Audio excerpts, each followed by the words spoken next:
Hallelujah hallelujah hallelujah. खुदावंद की हजूरी में मौजूद है और हमें इस चीज का अपने आप में एहसास होना चाहिए कि हम खुदावंद की हजूरी में मौजूद हैं और यहाँ पर मौजूद हैं। एक बार फिर हम जोरदार तरीके से तालियां बजाएं। Hallelujah praise the Lord. और अब एक बार फिर जोर से जरा नारा लगाएंगे hallelujah hallelujah praise the Lord. जिस दौर से हम पिछले कुछ द्वार से एक सीरीज का आगाज हुआ कि खुदा के कलाम के मुताबिक हमारे जिस्मानी अज़ा जो किसी भी तरह से हमारे अमल में हमारे ईमान में हिस्सा डालते हैं वो किस तरह होना चाहिए। हमने सबसे पहले किस अज़ू के बारे में सीखा? आँख के बारे में। उसके बाद फिर हमने किसके बारे में सीखा? दिल के बारे में। उसके बाद फिर हमने किसके बारे में सीखा? जुबान के बारे में।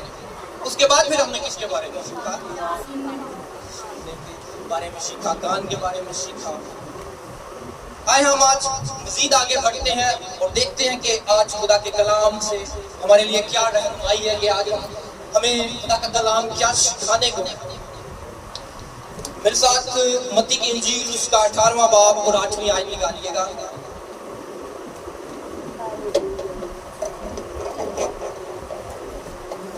मत्ती की इंजील उसका 18वां बाब और उसकी 8वीं आयत।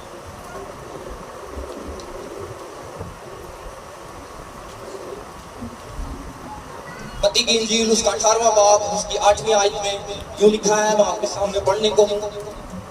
बस अगर तेरा हाथ या तेरा पांव तुझे ठोकर खिलाए तो उसे काट कर अपने पास से फेंक दे। टुंडा या लंगड़ा होकर जिंदगी में दाखिल होना तेरे लिए इससे बेहतर है कि 2 हाथ या 2 पांव रखता हो तो हमेशा की आग में डाला जाए। खुदावंद के पाक कलाम के पढ़े और सुने जाने पर खुदावंद की बरकत हो। आमीन। जोरदार आवाज से कहेंगे आमीन आमीन। हम खुदावंद का शुक्र अदा करते हैं इस कलाम के लिए जो उसने हमारी जिंदगी में लिखा है। मैंने आपके सामने आयत पढ़ी और इस आयत से आप लोगों को यह अंदाजा हो चुका होगा कि आज हम किसके बारे में सीखने को है?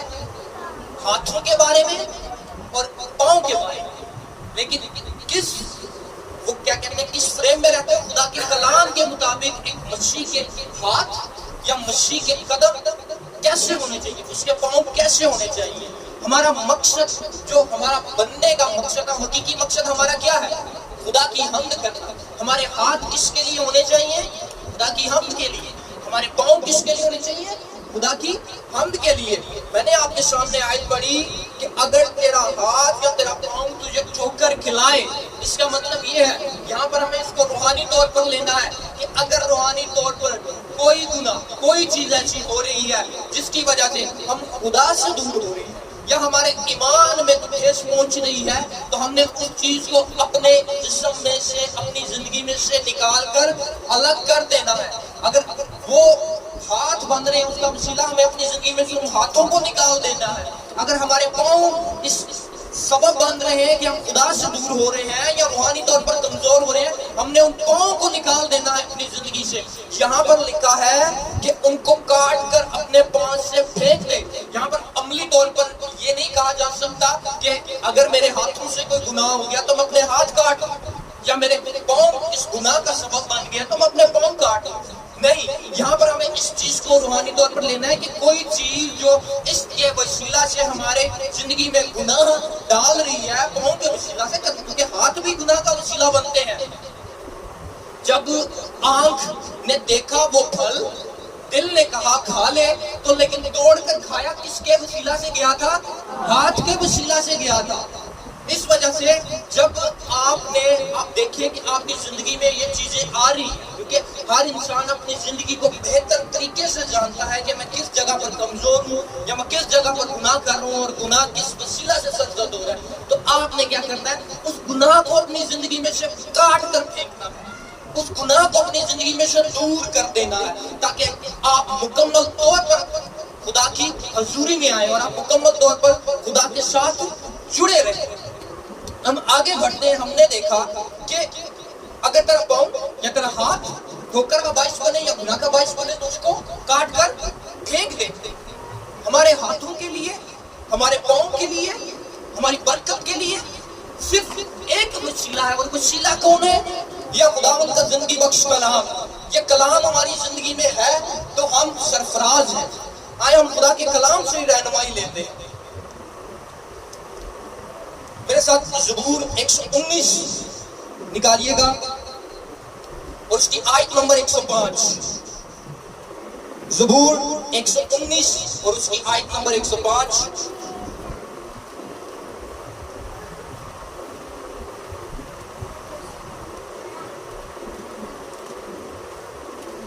ज़बूर 119 उसकी आयत नंबर 105 में आपके सामने पढ़ने को खुदा के जिंदगी बख्श कलाम में लिखा है, तेरा कलाम मेरे कदमों के लिए चिराग और मेरी राह के लिए रोशनी है। आमीन। देखिए, हमने देखा कि खुदा का जैसे हमें सिखाया गया, खुदा के कलाम के वसीला से मत्ती की इंजील में हमें सिखाया गया कि अगर तेरा हाथ या तेरा पाँव तुझे ठोकर दे तो उसको अपने पास से काट कर फेंक दे। और हमने ये सीखना है कि हमने अपने पाँव बेहतर कैसे रखने हैं, हमने अपने कदम बेहतर कैसे रखने हैं, हमने अपने हाथों को कैसे रूहानी तौर पर मजबूत रखना है। तो उसका वसीला क्या है? उसका वसीला है तेरा कलाम मेरे कदमों के लिए चिराग और मेरी राह के लिए रोशनी है। जब हम इस कलाम को अपने आगे रखेंगे, इस चिराग को अपने आगे रखेंगे, तो कभी भी हमारी जिंदगी में गुनाह नहीं होगा। अगर इस कलाम के पीछे पीछे चलते जाएंगे, इसको अपनी नेविगेशन बना लेंगे, इसके पीछे चलेंगे, तो कभी भी हमारी जिंदगी में गुनाह नहीं होगा। हम हमेशा खुदा के करीब रहेंगे, क्योंकि कलाम ही है जो हमें हर किस्म के गुनाह से बचाता है। कलाम ही है जो हमें ताज़गी देता है, हमारे जिस्म को ताज़ा रखता है, हमारी रूह को ताज़ा रखता है। हालेलुया। थोड़ा सा हम और आगे बढ़ते हैं। हम देखते हैं कि खुदा का कलाम हमें कैसे हाथों को, हमारे कदमों को मजबूती अता करता है। हम हाथों की अहमियत को देखेंगे कि खुदा का कलाम हमें हाथों की अहमियत क्या बताता है, किस तौर से हमारी रहनुमाई करता है। ज़बूर 18 उसकी 34वीं आयत में साथ निकालिएगा। ज़बूर 18 उसकी आयत नंबर 34वीं आयत। खुदावंद के जिंदगी बख्श कलाम में यूं लिखा है, वो मेरे हाथों को जंग करना सिखाता है, यहाँ तक कि मेरे बाजू पीतल की कमान को झुका देते हैं। आमीन। हमने देखा कि वो हम कलाम हमारे कदमों के लिए चिराग है, और जब हम कलाम में ही रहते हुए खुदा के साथ चलते हैं तो वो हमारे हाथों को किसके लिए तैयार करता है? जंग के लिए तैयार करता है। वो कौन सी जंग के लिए? जो जंग हमारी इब्लीस के साथ है। जब हम मसीहों का, जब तक हम इस दुनिया में हैं, हमारी जंग किसके साथ मुसलसल जारी है?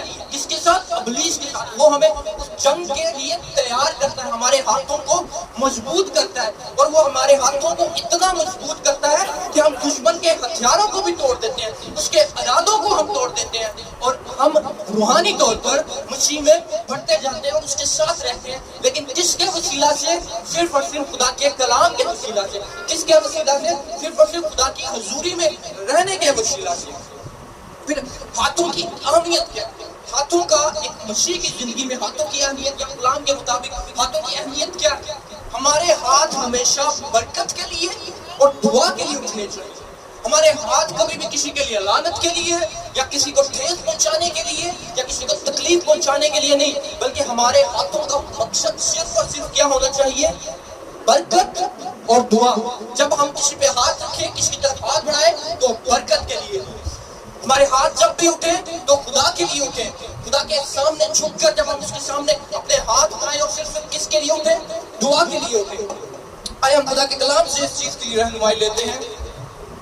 मेरे साथ मरकज की इंजील उसका 10वां बाब निकालिएगा। मरकज की इंजील उसका 10वां बाब उसकी 16वीं आयत।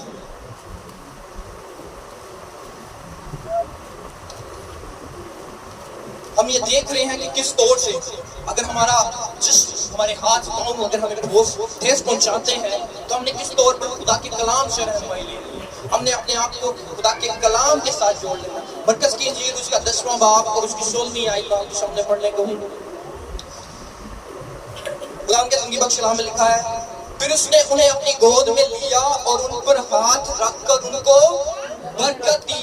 हम किस तौर से इस वाक्य को पीछे से जानते हैं कि जब बच्चे खुदा यीशु मसीह के पास आए तो उसने उनको अपनी گود میں لیا اور ان پر ہاتھ رکھ کر ان کو برکت دی.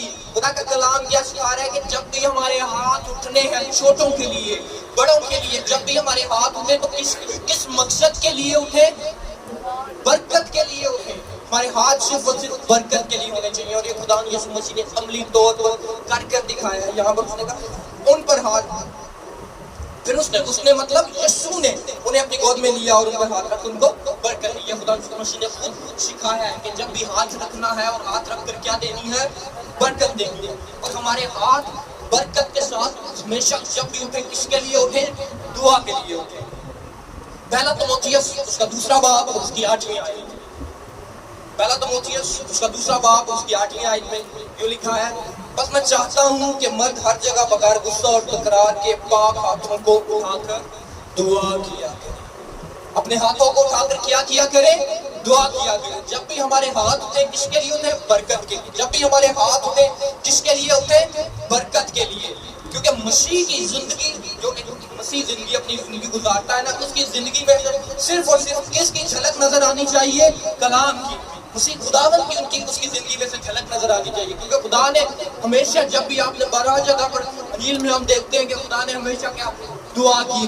اس لیے ہم نے دعا کرنی ہے اور ہاتھ اٹھا کر, جیسے ابھی ہم خدا کے خاطب بھی بتا رہے تھے کہ ہمیں ہاتھ اٹھا کر دعا کرنی ہے. جب ہم ہاتھ اٹھاتے ہیں تو ہمارا ایک کنیکشن بن جاتا ہے خدا کے ساتھ, ہمارا ایک رابطہ بن جاتا ہے اس کے ساتھ. اس لیے اپنے آپ کو ہاتھ اٹھا کر اس کے سامنے اپنے آپ کو سرنڈر کر دیا کریں, اور وہ بفضل خدا وہ اپنے آپ کو اپنی روح سے ضرور بھرے گا. آمین. اچھا, ہاتھ جب بھی ہم اٹھاتے ہیں برکت کے لیے, دوسروں کے لیے اٹھاتے ہیں, اور دوسروں کے اور ہمیشہ دعا کے لیے اٹھاتے ہیں. اور اٹھے ہاتھ ہمیشہ کامیابی کا ذریعہ ہے, کامیابی کا راز ہے. جب آپ ہاتھ اٹھائے رکھتے ہیں تو آپ شیطان پر کیا رہتے ہیں؟ غالب رہتے ہیں. آئے ہم خدا کے کلام سے اس چیز کو دیکھتے ہیں. اس کو نوٹ کر لیں, میں آپ کے سامنے اس ریفرنس کو رکھنے کو. خروج کی کتاب اس کا 17واں باب اور اس کی 11ویں آیت. خروج کی کتاب اس کا 17واں باب اور اس کی 11ویں آیت میں یوں لکھا ہے, اور جب تک موسیٰ اپنا ہاتھ اٹھائے رہتا تھا بنی اسرائیل غالب رہتے تھے, اور جب وہ ہاتھ لٹکا دیتا تب عملیکی غالب ہوتے تھے. ہاللیلویہ. کس طور سے یہاں پر پڑھا گیا کہ جب تک ہاتھ اٹھے ہیں آپ دشمن پر کیا ہے؟ غالب ہے. جب آپ کے ہاتھ نیچے آ گئے ہیں آپ دشمن کیا ہے؟ وہ آپ پر غالب ہے. ہمیں اپنے ہمیشہ ہاتھ اٹھائے رکھنے ہیں, اور کس کی طرف اٹھائے رکھنے ہیں؟ خدا کی طرف اٹھائے رکھنے ہیں, تاکہ کیا ہو؟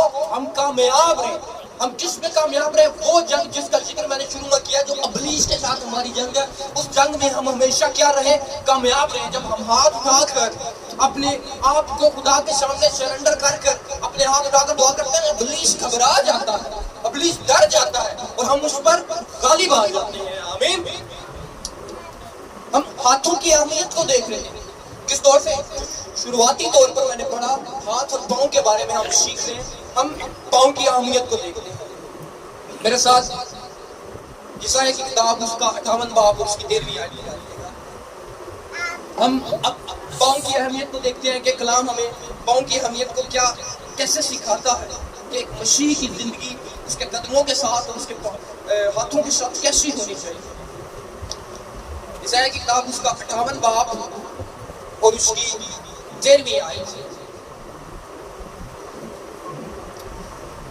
58 باب اور اس کی 13ویں آیت میں یوں لکھا ہے, اگر تو سبت کے روز اپنا پاؤں روک رکھے اور میرے مقدس دن میں اپنی خوشی کا تعریف نہ ہو, اور سبت کو راحت اور خداوند کا مقدس اور موسم کہے, اور اس کی تعظیم کرے, اپنا کاروبار نہ کرے, اور اپنی خوشی اور بے فائدہ باتوں سے دستبردار رہے, تب تو خداوند میں مسرور ہوگا, اور میں تجھے دنیا کی بلندیوں پر لے جاؤں گا, اور میں تجھے تیرے باپ یعقوب کی میراث سے کھلاؤں گا, کیونکہ خداوند کے منہ سے یہ ارشاد ہوا ہے.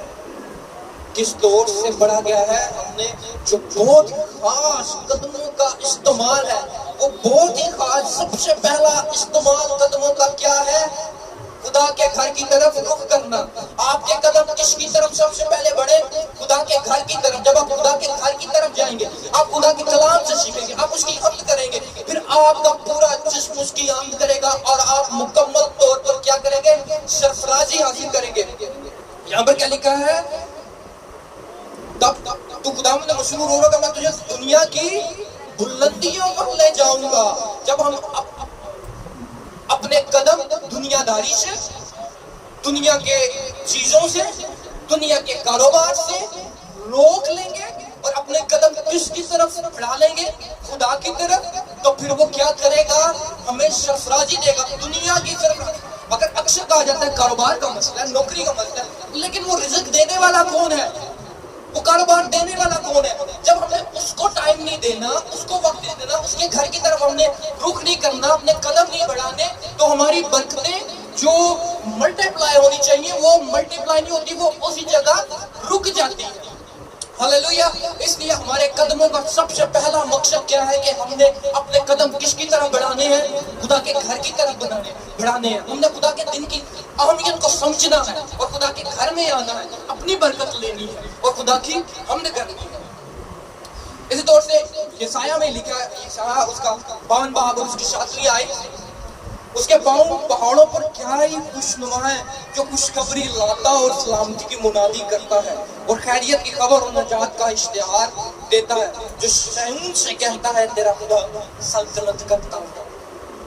हमारे कदम किसके लिए होने चाहिए, हम किसकी तरफ बढ़े, हमारे कदम मुनादी के लिए होने चाहिए। हमारे कदम किसके लिए होने चाहिए, खुशखबरी के लिए होने चाहिए। हमारे कदम जब भी बढ़े तो किसी के घर किसी भी जगह पहुंचे तो क्या लेकर पहुंचे, तो किसी खुशी की खबर लेकर पहुंचे, मुनादी की इस कलाम को लेकर पहुंचे। जब तक आप इस दुनिया में हैं, आपका मकसद है कि आपने खुशखबरी की मुनादी करनी है, और खुशखबरी क्या है, यह खुदावंद का जिंदगी बख्श कलाम। आमीन। हमारे कदम जब भी बढ़े किसके लिए बढ़े, मुनादी के लिए और खुशखबरी के लिए। इसी तौर से मिसाल की किताब उसके 4 बाब की 26वीं और 27वीं आयत में लिखा है, अपने कौम के रास्ता को हमार बना और तेरी सब राहें कायम रहे, ना दाहिने मुड़ना ना बाहें, और पाँव को बदी से हटा ले। पहले भी हमने सीखा कि अगर तुम्हारे पाँव या हाथ तुम्हें ठोकर का बाइस बने तो उनको काटा। इस दौर से पाँव की को कहा जा रहा है या सिखाया जा रहा है कि हमारे पाँव कैसे होने चाहिए, हमार होने चाहिए। हमने ना दाएं मुड़ना है ना बाएं मुड़ना है। इसको रूहानी तौर पर इस तरह लें कि जब आप खुदा के अंदर, ईमान के अंदर, मसीह के अंदर हैं, तो आपकी जिंदगी मसीह वाली जिंदगी होनी चाहिए। इर्द या गिर्द नहीं आपने जाना, आपने अपना सारा फोकस किसकी तरफ रखना है, अपने जिंदा खुदा की तरफ रखना है। क्योंकि लिखा है ना कि जान देने तक वफादार रहे तो मैं तुझे जिंदगी का ताज दूंगा। इसी तरह हमने अपने कदमों को खुदा की तरफ बढ़ा के रखना है। पौलुस रसूल क्या कहता है कि मैंने अपनी दौड़ को मुकम्मल कर चुका और मैंने अपने ईमान को क्या रखा है, महफूज रखा है। इसी तौर से हमने भी अपनी दौड़ कैसी होती है, कदमों के साथ होती है, और हमारी दौड़ रूहानी दौड़ है, इब्लीस के साथ जंग है। इसलिए हमारी दौड़ खुदा की तरफ होनी चाहिए। हमारा जो मकसद है वो खुदा की तरफ होना चाहिए कि हमने खुदा की तरफ सीधा दौड़ते जाना है, ना हमने इधर होना है ना उधर होना है। दुनिया में, जिंदगी में इंसान होने के नाते कोई भी हालात आ गए, कोई भी मुश्किल आ गई है, आपने साबित कदम रखना है, आपने अपने ईमान को नहीं छोड़ना, बल्कि आपका फोकस किस पे रहना चाहिए, अपने जिंदा खुदा पर रहना चाहिए। हमने खुदा के कलाम से पाँव की और हाथों की अहमियत को देखा। आए हमें इब्रानियों 12वां बाब उसकी 12वीं आयत मेरे साथ निकालिएगा। हमारे हाथ अब हम ये देखते हैं उन्हें कैसे छूना। इब्रानियों उसका 12वां बाब और उसकी 12वीं आयत।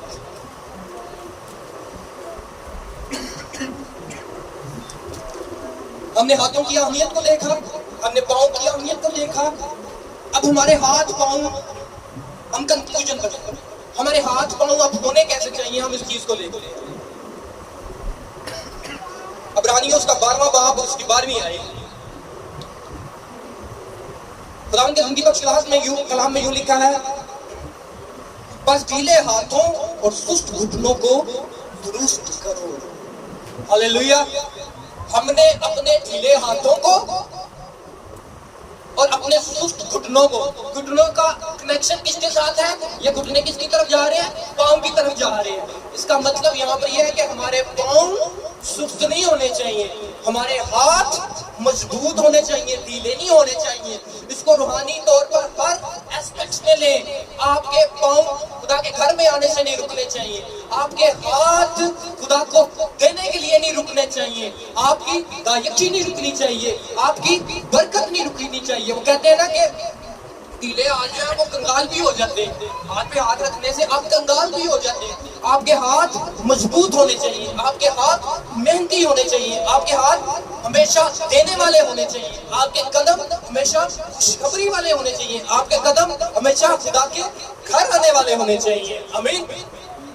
ہم نے پچھلے کچھ اتواروں سے سیکھتے آ رہے ہیں انسانی جسم کے بارے میں کہ وہ اعضاء جو کہ خدا کے لیے کس طور سے عمل درآمد ہو سکتے ہیں، ہمارے ایمان کو بڑھا سکتے ہیں، ہماری آنکھیں، ہماری زبان، ہمارا کان، ہمارا دل، ہمارے ہاتھ پاؤں. زبور 103. اب ہم کیونکہ ہم اس سلسلے کو آج ختم کرنے کو ہے، وہ آگے جیسے خدا رہنمائی دے ہم سیکھتے جائیں گے، لیکن اس جسمانی عطاقت سیریز کو ہم نے ان دنوں میں آغاز کیا تھا. آج ہم آخری حصوں میں تھے کہ ہاتھ اور پاؤں ہمارے خدا کے کلام کے مطابق کیسے ہیں. زبور 103 کے اندر لکھا ہے، اے میری جان خداوند کو مبارک کہے اور جو کچھ مجھ میں ہے اس کے قدوس نام کو مبارک کہتے ہیں. اس طور سے پڑھا ہے کہ جو کچھ اس میں ہے، مطلب میری آنکھیں، میری زبان، میری سوچ، میرا دماغ، میرا دل، میرے ہاتھ، میرے پاؤں، جو کچھ اس میں ہے وہ خدا کو کیا کہے؟ مبارک کے. کل ملا کر بات یہ ہے کہ ہمارا پورا جسم کس کے لیے ہونا چاہیے؟ ہمارا پورا جسم پاکیزگی کے ساتھ کس کے لیے ہونا چاہیے؟ خدا کے لیے ہونا چاہیے. اور زبور میں لکھا ہے کہ میں نا بڑے عجیب طریقے سے بنا ہوں. اگر ہم اپنے انسانی جسم کی بات کریں، ہمارا انسانی جسم بہت ہی دلچسپ اور بہت ہی پیچیدگی کے ساتھ بنا ہے. اتنی اس کے اندر یہ ہماری جو، میں آپ کو ایک بات بتاتا ہوں، ہمارے جسم کے اندر جو وین ہے، ایک ہوتی ہے وین جو بایو کا ہوتا ہے، وہ سمجھتے ہوں گے، ایک ہوتی ہے آرٹری، پھر ہوتی ہے وین، پھر ہوتی ہے کیپلریز. سادے الفاظ میں یہ رگاں ہوتی ہیں نا جنہیں اکثر ٹیکا لگا ہے. انسانی جسم میں رگوں کو اگر نکال دیا جائے نا اور ان کو ایک میری ساری رگوں کو نکال کر نا جوڑ دیا جائے، گرا کر دی جائے، ایک لمبی سا دھاگا باندھ دیا جائے، تو اس دھاگے کے ساتھ اس زمین کو یہ جو ارتھ ہے 2 دفعہ گرا باندھ سکتے ہیں. صرف میرے جسم کے ساتھ جو ایک اڈلٹ جسم ہے 80,000 سے 1,00,000 کلومیٹر یہ لینتھ بنتی ہے، اور زمین کا جو سرکمفرنس ہے وہ ہے 40,000 کلومیٹر. سادے الفاظ میں بتاتا ہوں کہ اگر میں یہاں پر کھڑا ہوں نا، اگر میں دوبارہ یہاں پر گھوم کر آؤں، پھر دوسری دفعہ گھوم کر آؤں زمین کا سفر کروں کسی جہاز پر بیٹھ کر یا کسی بھی طرح، تو 2 دفعہ ان رگوں کے ساتھ اگر جوڑا جائے 2 دفعہ زمین کو باندھا جا سکتا ہے. انسانی جسم اتنا پیچیدگی سے، اتنی ڈیٹیل کے ساتھ بنا ہے. خدا نے انسانی جسم کو بہت ہی کمال طریقے سے بنایا ہے، اور اس نے ہمیں بنایا کس لیے ہے؟ تاکہ ہم اس کی کیا کریں؟ حمد کریں. اس کے اندر ٹریلینز آف سیلز ہیں. ہمارا ایک ایک عضو جاندار جان رکھتا ہے، ہمارا دل الگ جان رکھتا ہے، ہماری آنکھ ایک الگ جان رکھتی ہے، ہماری سوچ، ہمارا دماغ ایک الگ جان رکھتا ہے. اور وہ صرف اور صرف کس کے لیے ہونی چاہیے؟ خدا کے لیے. کس کے لیے ہونی چاہیے؟ خدا کی حمد کے لیے. کس طور سے پڑھا ہے کہ اور جو کچھ مجھ میں ہے، مطلب میرے جسم کا ایک ایک حصہ خداوند کو کیا کہے؟ مبارک ہے. خداوند کو کیا کہے؟ مبارک کہے، کیونکہ میں بہت ہی عجیب و غریب طریقے سے بنا ہوں. ہاللیلویہ. انسانی جسم بہت خاص ہے، ہم بہت ہی خاص ہیں، اسی لیے تو خدا نے ہمیں خاص طور پر اپنی حمد کے لیے بنایا. اسی طور پر تو خدا نے ہمارے لیے نجات کا پروگرام کیا تھا، اسی لیے تو اس نے ہمارے لیے اپنا اکلوتا بیٹا دے دیا تھا، کیونکہ اس نے ہمیں بڑی پیار، بڑی محبت اور بڑا ہی اس نے ہمیں کس میں بنایا ہے؟ اپنی شبیہ میں بنایا ہے. اس لیے ہم کیا ہے؟ بہت خاص ہیں. ہمارا پورا جسم کس کے لیے ہونا چاہیے؟ خدا کے لیے ہونا چاہیے. ہاللیلویہ. اور جسم کے ایک ایک عضو کے بارے میں جیسے ہم نے سیکھا، اس کی پاکیزگی کے لیے اور اس کو صرف اور صرف خدا کے لیے محسوس کرنے کے لیے صرف اور صرف وسیلہ کیا ہے؟ یہ خداوند کا زندگی بخش اور کلام. جب آپ اس کلام کے ساتھ جڑ جائیں گے تو آپ کا جسم، آپ کے جسم کا ایک ایک عضو، آپ کی روح، آپ کی جان، سب کچھ کس کے ساتھ جڑ جائے گا؟ خدا کے ساتھ جڑ جائے گا. ہاللیلویہ. ہاللیلویہ. خداوند اپنے کلام کے وسیلہ سے ہم سب کو بہت بہت آمین.